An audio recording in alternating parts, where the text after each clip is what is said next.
Hello बच्चों, तो आज हम लोग सॉल्व करने जा रहे हैं इंपॉर्टेंट क्वेश्चंस फॉर 2023 बोर्ड्स। तो उसी सिलसिले में हमारा पहला जो है 2 मार्क्स क्वेश्चंस हम लोग ले रहे हैं यहाँ पे। तो पहला सवाल है हमारे पास, the following data were obtained during the first order thermal decomposition of SO2Cl2 at a constant volume. और मैं आपको ये बता दूं कि सीबीएसई 2014 और 2017 में ऑलरेडी पूछ चुका है। तो जितने भी इंपॉर्टेंट क्वेश्चंस होंगे 2023 बोर्ड्स के लिए वो सारे क्वेश्चंस हम लोग प्रैक्टिस करेंगे चैप्टर वाइज। ठीक है, तो यहाँ पे रिएक्शन भी लिखा है इसका कि SO2Cl2 गैसेस फॉर्म में gives SO2 plus Cl2। Experiment है, एक्सपेरिमेंट नंबर 1 एंड 2।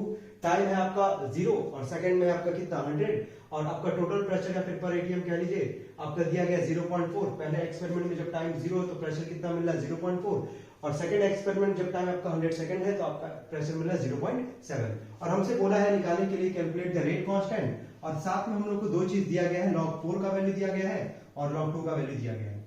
तो चलिए इसको हम लोग सॉल्व करना स्टार्ट करते हैं। तो सबसे पहले क्योंकि ये सवाल जो है आपका आपको ये पहले पहचान लेना चाहिए कि आपका कौन सा ऑर्डर का बात कर रहे हैं यहाँ पे।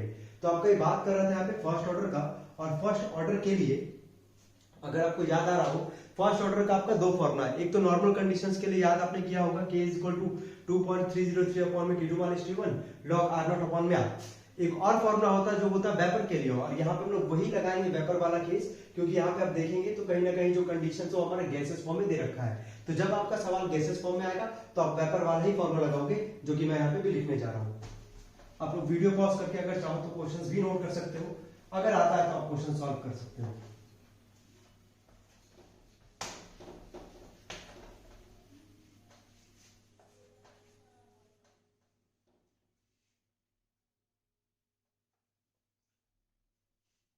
तो देखिए सबसे पहले हम लोग यहाँ पे फॉर्मूला लिखते हैं रेट कांस्टेंट का।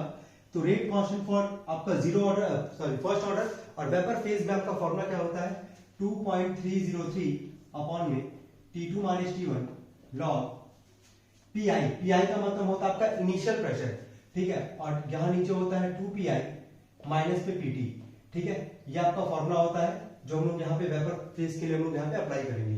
PI का मतलब क्या, इनिशियल प्रेशर। यहाँ पे PI का मतलब इनिशियल प्रेशर है और PT का मतलब है T टाइम के बाद जो आपका प्रेशर होगा, मतलब कुछ टाइम बीतने के बाद जो प्रेशर होता है उसको हम लोग PT से यहाँ पे रिप्रेजेंट करते हैं। तो ये हमारा हो गया मेन फॉर्मूला। अब हम लोग गिवन लिख लेते हैं क्वेश्चंस के रिगार्डिंग। ठीक है, यहाँ से सॉल्यूशन स्टार्ट होगा, ये हमारा है फॉर्मूला। अब गिवन लिख लेते हैं सवाल को पढ़ने के बाद। तो सवाल जो है मैंने पूरा नहीं मिटाया, थोड़ा सा वैल्यूज के लिए मैं छोड़ा हुआ हूँ कि यहाँ से मैं लिख लूंगा वैल्यू। तो सबसे पहले यहाँ पे मैं लिखता हूँ PI का वैल्यू। PI का मतलब आपका इनिशियल प्रेशर। इनिशियल प्रेशर कितना आपका 0.4 और साथ में यहाँ पे मैं T1 भी लिख लूंगा, क्योंकि इनिशियल के लिए कंडीशन हमेशा कितना होगा T1 0 ही होता है। सेकंड है आपका PT। PT का मतलब T टाइम के बाद जो आपका प्रेशर है, मतलब 100 सेकंड्स के बाद। तो प्रेशर आपका कितना है 0.7 और साथ ही में आपका यहाँ पे T2 का वैल्यू जो टाइम सेकंड वाला है उसका वैल्यू आपका कितना दिया गया था 100।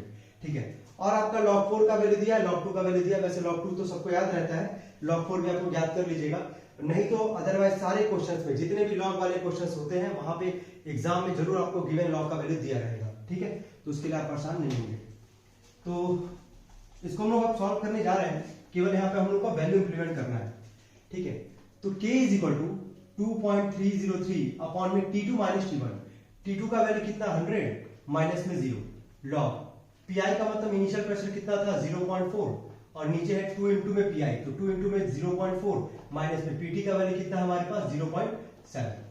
अब इसको सॉल्व करते हैं हम लोग। 2.303 अपॉन में 100 में से 0 जाएगा 100 होगा log, ये आपका हो जाएगा 0.4 और नीचे आपका हो जाएगा 2 4 जा कितना आ गया 0.8। 0.8 में से 0.7 माइनस करेंगे आगे 0.1।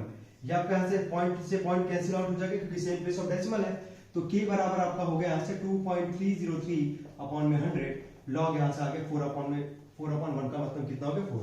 आप चाहो तो यहाँ से log 4 की वैल्यू रख सकते हो, डायरेक्टली रख के यहाँ पे आप निकाल सकते हो, कोई दिक्कत नहीं आएगा। लेकिन मैं आपको एक बात बता रहा हूँ यहाँ पे कि अगर मान लीजिए इन केस अगर इस सवाल में log 4 का वैल्यू नहीं दिया होता, केवल log 2 का वैल्यू दिया होता, तो हम लोग क्या करते हैं उस केस के लिए हम लोग भी देख लेते हैं। आप चाहो तो यहाँ से वैल्यू जरूर आप आंसर निकालोगे, सेम आंसर आएगा, क्योंकि गिवन में आपको log 4 का वैल्यू यहाँ पे दिया गया था। लेकिन मैं ये कह रहा हूँ कि अगर log 4 का वैल्यू ना देके केवल log 2 का वैल्यू अगर देगा तो इस क्वेश्चन को हम लोग सॉल्व कैसे करेंगे, इसके आगे वाला प्रोसेस देखते हैं। यहां तक आप लोग वीडियो पॉज करके नोट कर सकते हैं।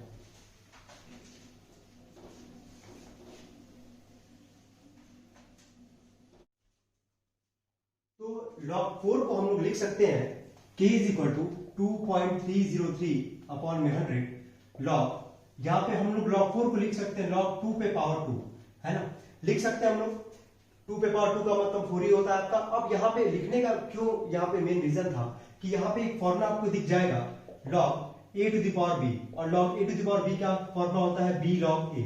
ये अगर आपको कोई भी अगर आप फॉर्मूला इंप्लीमेंट कर रहे हैं तो इन ब्रैकेट जरूर उसको आप मेंशन करें, एक अच्छा इंपैक्ट पड़ता है एग्जामिनर पे। तो k इज इक्वल टू नीचे 2 प्लेस और मैं इसको लेफ्ट में लेते जाता हूं तो 0.02303 log, अच्छा log a to the power b का फॉर्मूला क्या था b log a, तो यहाँ पे a to the power b यानी कि b का काम कर कौन रहा है 2 कर रहा है तो 2 log, और a का काम कौन कर रहा है 2, तो 2 log 2 हो गया। k इज इक्वल टू आपको दिखेगा आपकी log 2 की वैल्यू हम लोग यहाँ पे इंप्लीमेंट कर सकते रख सकते हैं, तो 0.02303 इंटू में 2 और log 2 की वैल्यू होती है 0.3010। मैंने आपसे पहले ही बोला था कि आप चाहो तो यहीं पे भी वैल्यू रख के आप निकाल सकते हो। इन केस अगर log 4 का वैल्यू ना दे, केवल log 2 का वैल्यू दे, तो आपको ये स्टेप करना ही पड़ेगा। अब यहां से हम लोग सॉल्व करेंगे तो आंसर आएगा 1.987 इंटू 10 टू द पावर -2 पर सेकंड। ये पर सेकंड इंडिकेट करता है कि आपका कौन सा ऑर्डर है, फर्स्ट ऑर्डर है। तो ये हमारा आंसर था, ये हमारा पहला क्वेश्चन था 2 मार्क्स की कैटेगरी में। इसको हम लोग आगे भी कंटिन्यू करेंगे। Thank you.